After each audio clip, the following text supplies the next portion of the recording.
सीधे आपको लिए चलते हैं, इस वक्त योगी आदित्यनाथ संबोधित कर रहे हैं। सचमुच चौंका था जब मैं ऊपर से हेलीकॉप्टर से देख रहा था यहां का विकास, किस तरीके से कोई सोचता था यहां भी एक्सप्रेसवे से जुड़ेगा, यहां भी मेडिकल कॉलेज बनेंगे, यहां पे प्रौद्योगिकी संस्थान बनेंगे, यहां पे कुछ अच्छे सेंटर स्थापित होंगे। जम्मू कश्मीर को तो लोगों ने लावारिस छोड़ दिया था, भगवान भरोसे छोड़ दिया था। देश को इन्होंने किस प्रकार का व्यवहार देश के साथ किया था। बहनों और भाइयों, कांग्रेसियों के व्यवहार पर कोई आश्चर्य नहीं, क्योंकि इन्होंने पूरे देश को अपनी पपौती समझ करके उसको, जब देश के ऊपर संकट आता था ये लोग देश छोड़ करके भाग जाते थे। किसी भी समय में आपने देखा होगा, या डोडा का नरसंहार किसने नहीं देखा था।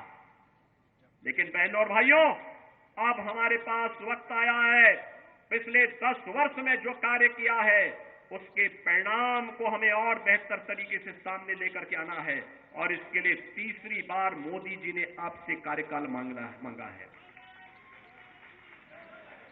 मोदी जी तीसरी बार देश के अंदर भारत को तीसरी बड़ी अर्थव्यवस्था के रूप में स्थापित करने के लिए आपके पास आ रहे हैं, और इसके लिए मोदी जी के प्रतिनिधि के रूप में आपके लोकप्रिय सांसद और केंद्रीय मंत्री डॉक्टर जितेंद्र सिंह जी तीसरी बार आपका आशीर्वाद प्राप्त करने के लिए आपके पास आए हैं।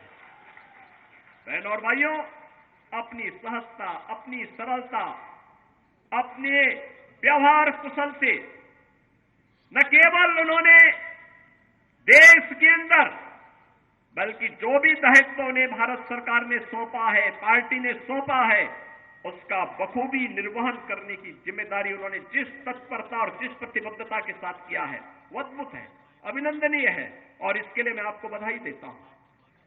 क्योंकि प्रतिनिधि आपने चुना, उनके साथ संसद में हम लोग जब 2014 में साथ साथ सांसद थे, तब भी मैं देखता था बहुत ही सहजता, सरलता के साथ किसी भी बड़ी से बड़ी समस्या का समाधान कैसे होना चाहिए, इसके लिए वह उस समस्या के समाधान पर विश्वास करते थे।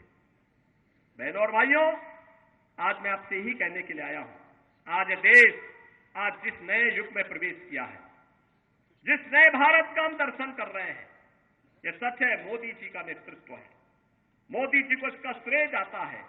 नए भारत के शिल्पी के रूप में मोदी जी का हर व्यक्ति सम्मान करता है।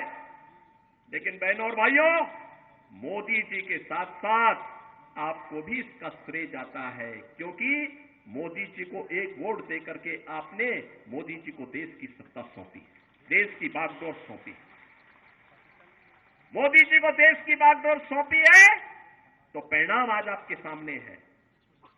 अयोध्या में राम मंदिर भी बन रहा है, भारत दुनिया की बड़ी ताकत भी बन रहा है, सुरक्षा का बेहतर वातावरण भी बन रहा है, विकास के बड़े बड़े कार्य भी हो रहे हैं, गरीब कल्याणकारी योजना भी प्रभावी ढंग से आगे बढ़ रही है।